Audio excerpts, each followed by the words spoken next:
Et bonjour tout le monde, je vous propose de commencer donc le tuto. Et là donc en l'occurrence le chapitre 1, comment installer et configurer WordPress sur votre site web.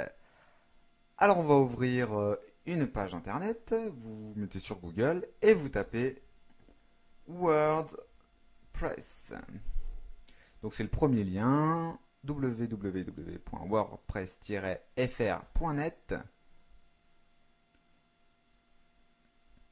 Je vais peut-être avoir quelques soucis de latence, c'est ma connexion qui déconne en ce moment, donc rien de très inquiétant. Donc voilà, on arrive sur le site de WordPress, il nous propose de télécharger la dernière version, à savoir la 3.4, donc on clique dessus et on l'enregistre. Je le fais pas parce que je l'ai déjà fait en amont. Une fois qu'il est donc téléchargé, on vient ouvrir donc notre dossier.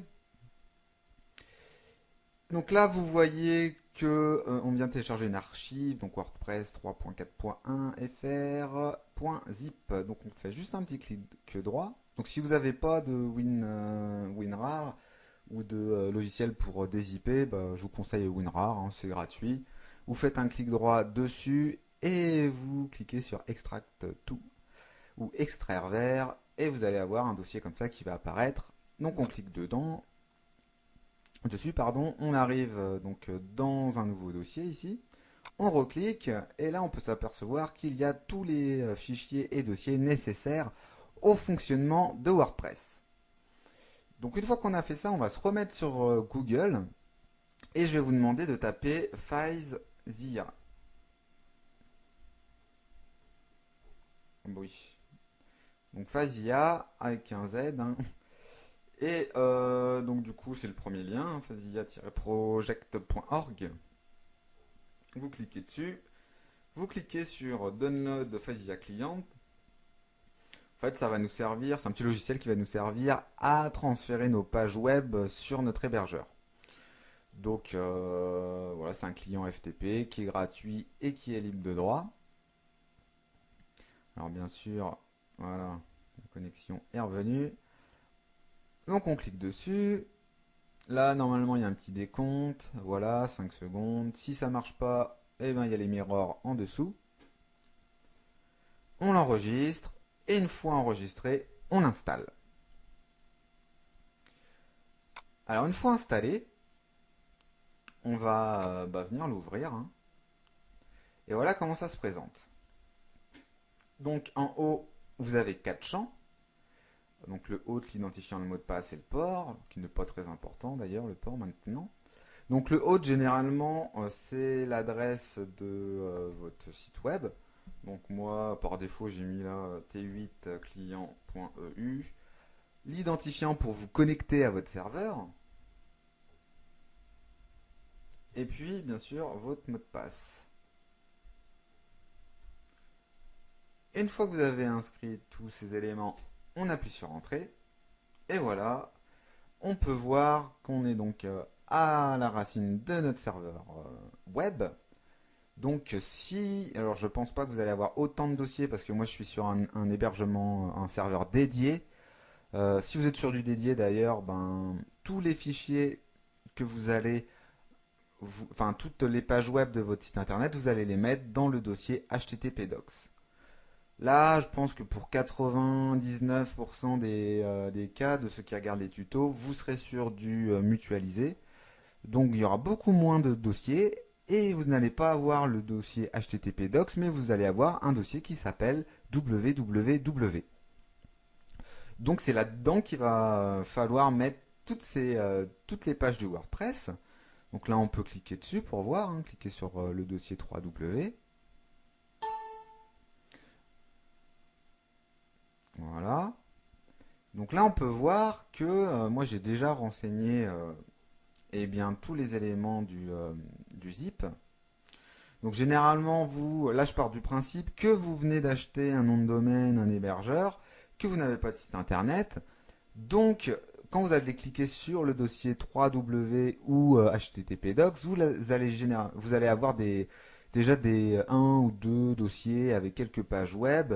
Donc c'est ce que vos hébergeurs mettent par défaut pour dire que le site, enfin il n'y a pas de site, il est en construction ou voilà, il est en cours d'élaboration. Bon, vous pouvez tout sélectionner et supprimer. Voilà, pour avoir eh bien, un dossier vierge.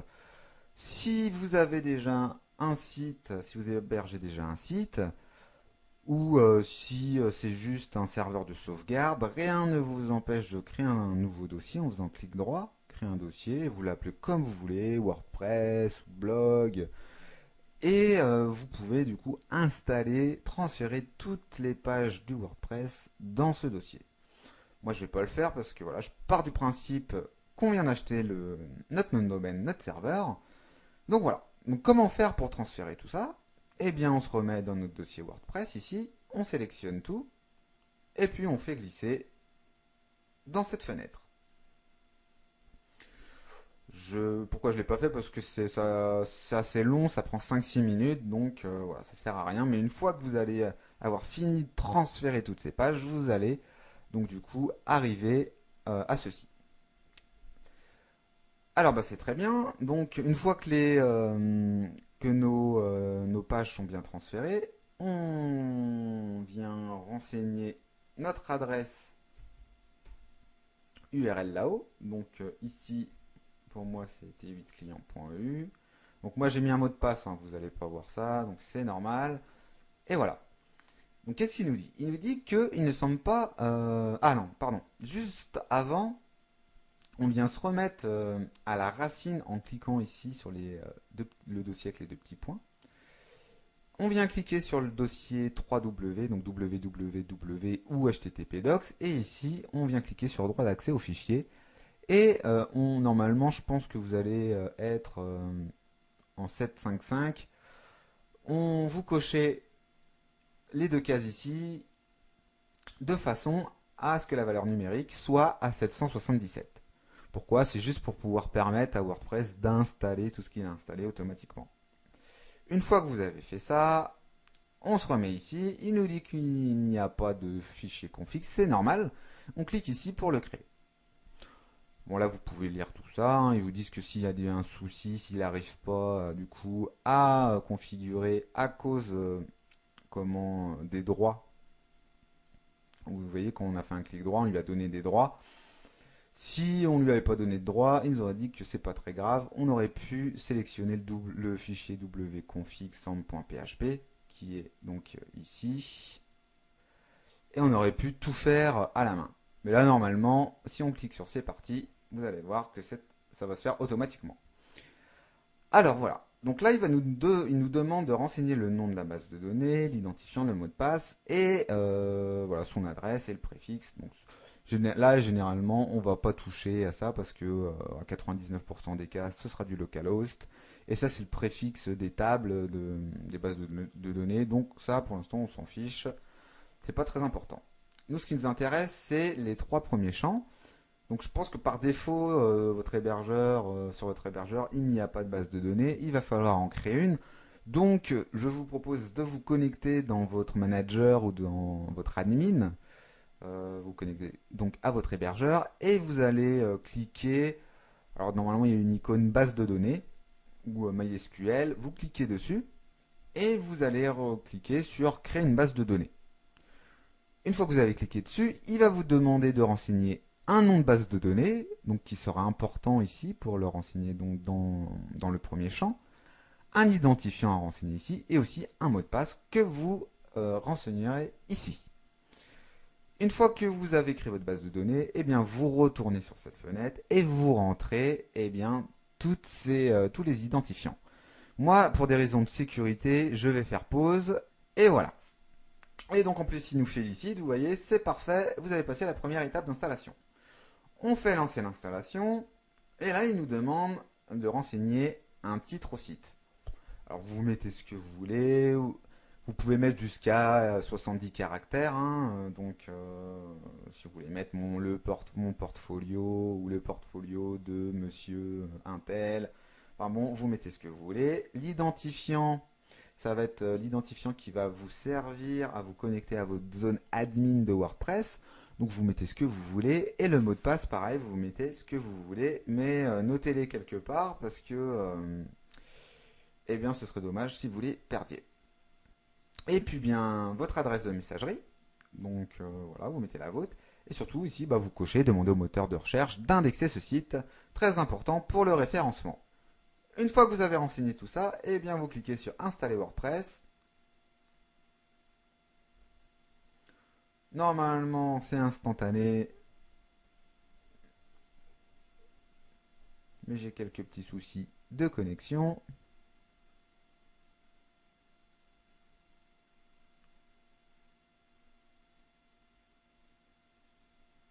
Voilà. Quel succès! WordPress est installé. Vous attendiez-vous à d'autres étapes? Désolé de vous décevoir. En plus, il nous fait des petites blagues, c'est rigolo. Alors bah voilà, il nous redonne notre identifiant, hein, donc là, admin, moi j'ai laissé par défaut, et puis le mot de passe qu'on a renseigné précédemment. On clique sur se connecter, et là, ben, on vient retaper tout ça, admin, et voilà, on met le mot de passe, on peut cliquer sur se souvenir de moi, et on clique sur se connecter. Et voilà, WordPress s'est installé, et là, vous êtes dans votre interface d'administration. Donc vous pouvez déjà poster des articles, préparer vos menus, mais là on va pas faire ça tout de suite. Là on peut même passer juste sa souris, vous voyez, sur le nom de votre site là-haut, appuyer sur la touche CTRL et cliquer sur aller sur le site, juste pour ouvrir un nouvel onglet. Et là vous pouvez voir que, eh bien, à l'adresse de notre site internet, nous venons de créer notre WordPress et tout fonctionne très bien. On a les menus, on a un billet test et les catégories, voilà, tout ce qui est sur la droite, donc les commentaires récents, tout fonctionne, c'est génial. Bon, par contre, c'est pas très joli tout ça, donc on va voir dans le chapitre 2 comment installer un thème, donc dans WordPress, comment créer ses menus et ses sous-menus et comment configurer la page d'accueil de notre site web.